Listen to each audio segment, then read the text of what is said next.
ठिकाणचं दर्शन करून या ठिकाणी असं प्रसंग घडलेला आहे.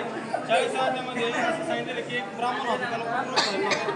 त्या कुष्ठरोगापासून त्याला मुक्ती पाहिजे होती. त्यामुळे तो सर्वांना म्हणतो की त्या मला कुष्ठरोग झाले तर त्याच्या मुक्तीसाठी काहीतरी उपाय सांगा.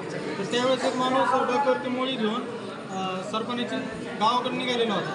तर श्रीगुरू म्हणले त्याला थांबव आणि त्याची मुळी जी आहे तर ती खाली ठेवली.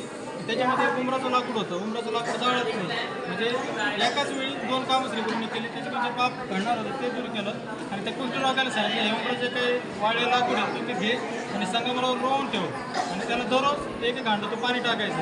असं ज्यावेळेस त्या वाळलेल्या लाकडाच्या ज्यावेळेस पाणी फुटल त्यावेळेस बरं होईल असं सांगितल्यानंतर त्याने पाण्याची कसली पर्वा न करता ते जे काही लाकूड आहे तर ते घेतलं आणि त्या संगमावरती रवलं. रवल्याच्या नंतर दररोज त्याला पाणी घालायचं त्या लाकडाला. तर ते वाळलेल्या झाडाच्या लाकडाला पालवी फुटली आणि त्याचा कुष्ठरोग बरा झाला अशी कथा सांगितली. तर अशा पद्धतीने हा औदुंबर वृक्ष आहे आणि त्याला आपण आता प्रदक्षिणा करणार आहोत. भोवताली जे काही दिसतं ते सगळं गुरुचरित्र या ठिकाणी वाचलं जातं. गुरुचरित्राचं अनुष्ठान या ठिकाणी केलं जातं. गाणगापूर या ठिकाणी आपण उपस्थित आहोत सध्या. अवधूत